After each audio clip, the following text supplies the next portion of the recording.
গত কয়েকদিন আগে ফেসবুকে ঢুকতেই সবাইকে শুধু দেখছিলাম যে কুমড়ো বড়ি বানাচ্ছে, তাই আমারও ইচ্ছে করলো। আর যেহেতু আমার কাছে এই বড়িটা খুবই ভালো লাগে, আমরা যেহেতু এখানে বাজিতপুরে থাকি, এখানে এই কুমড়ো বড়িটা পাওয়া যায় না, তাই ভাবলাম যে আমিও বাসায় বানিয়ে নিই। যেহেতু রেসিপি সবাই শেয়ার করেছে, তাদের রেসিপি দেখেই আজকে কুমড়ো বড়ি বানানোর জন্য আমি ডাল নিয়ে এসেছি, মাছের ডাল আর হচ্ছে কুমড়া যেহেতু আমার কাছে এটা কচি যেটা পেয়েছি সেটা দিয়েই করার চেষ্টা করব আজকে। যাই হোক, ডালটা আমি ভিজিয়ে নিচ্ছি রাতের বেলা। আর হচ্ছে দেখা যাক কেমন হয়। জীবনে প্রথম যেহেতু বানাচ্ছি, একটু ভুল যদি হয়ে থাকে তাও মেনে নেওয়া যায় আর কি। প্রথম বানালে তো একটু ভুল ভাল হয়ই। যাই হোক, আমি ডালটা ভিজে রেখেছিলাম সারা রাতের জন্য। তারপর সকালবেলা ধুয়ে আমি ব্লেন্ডারে ব্লেন্ড করে নিতে চেয়েছিলাম, কিন্তু আমার এই ব্লেন্ডারে ব্লেন্ড করা যাচ্ছিল না। পরে আমি পাটায় বেটে নিয়েছি ডালটা। আমার এটা বানাতে খুবই ভালো লেগেছে। একটু কষ্ট হয়েছে, ডালটা যদি ব্লেন্ডারে ব্লেন্ড করা যেত তাহলে আরও ভালো হতো, একটু সহজ হয়ে যেত, কিন্তু আমি পাটায় বেটেছি জন্য একটু কষ্ট হয়েছে। যাই হোক, আমি এই ডালগুলো বেটে নিয়েছি। আর বেশি বানাইনি, যেহেতু প্রথমবার বানাচ্ছি, যদি খারাপ হয়ে যায় তাহলে সব কিছু নষ্ট হয়ে যাবে।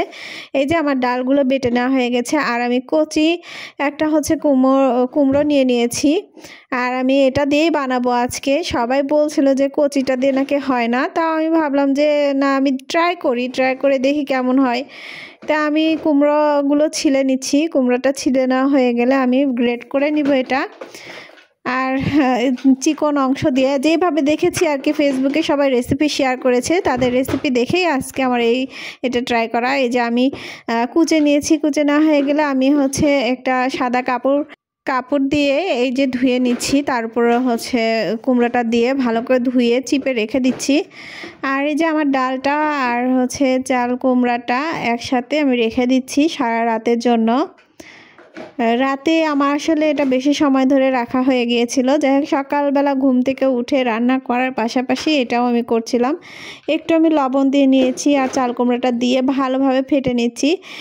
যেভাবে দেখাইছে আর কি, খুব নাকি ফেটাতে হয়, তাই আমিও খুব ফেটিয়ে নিয়েছি। অনেকক্ষণ ধরে ফেটিয়ে নেওয়ার পরে একটা ফোমি ভাব চলে এসেছিল। কুমড়ো বড়ি বানাতে গিয়ে আমার হাতের 12টা বেজে গিয়েছিল। চাল কুমড়াটা ইয়ে দিয়ে গ্রেট করতে গিয়ে আমার হাতের কয়েক জায়গায় কেটে গিয়েছিল। আবার এই যে এইভাবে মাখাতে অনেক সময় লাগে, আসলে অনেকক্ষণ ধরে ফেটতে হয়। এই যে দেখুন, আর খুবই আঠালো টাইপ হয়ে যায় ফেটতে মনে হাতটা ভিতরে আটকে যায়, এরকম অবস্থা। কিন্তু আমি খুব এনজয় করে কাজটা করছি, আমার কাছে ভালোই লেগেছে। আর এটা অবশ্য খেয়ে দেখতে হবে যে কেমন হয়। খেয়ে যদি ভালো লাগে আবার অবশ্যই বানাবো। আর সবাই যেহেতু পাকা চাল কুমড়াটা নিয়েছে, আমি একটু কচিটা নিয়েছি। তারপরে ভয় পাচ্ছি যে কি হবে, দেখা যাক। এই যে দেখুন, আমি এখন একটু পানি দিয়ে টেস্ট করছি যে এটা ভাসে কি না। হ্যাঁ, পানির ভিতর যেই ছেড়ে দিয়েছি, আমার এই কুমড়ো বড়ির ডোটা কি সুন্দর ভেসে উঠেছে, দেখুন ভাসছে পানির মধ্যে। তারপরে আমি হচ্ছে যেভাবে শেপ দেয় সেভাবে চেষ্টা করছিলাম, কিন্তু আমাকে দিয়ে হচ্ছিল না। আর আমি একটু বড়িগুলো খুবই ছোটোই করেছি, যেহেতু আজকে সকালবেলা ঘুম থেকে উঠে দেখি বাহিরে এক ফোঁটা রোদ নেই। আমি চিন্তায় পড়ে গিয়েছিলাম যে প্রথম বানাচ্ছি আর রোদ নাই, এখন কি হবে, শুকাতে পারবো কি না। তারপরে এইভাবে আমি হচ্ছে ছোট করে দিলাম যার জন্য। আর এই যে এখানে দেখুন আমার টেবিলের কি অবস্থা। টেবিলের উপরেই এটা আমি ফ্যান দিয়ে ছেড়ে রেখেছিলাম যে রোদ আসলে তারপরে ছাদে নিয়ে যাব। আর তার কিছুক্ষণ পরে 2-1 ঘন্টা পরে দেখি রোদ উঠেছে, তখন আমি রোদে দিয়ে আসলাম। আর এটা প্রথম দিনের অবস্থা।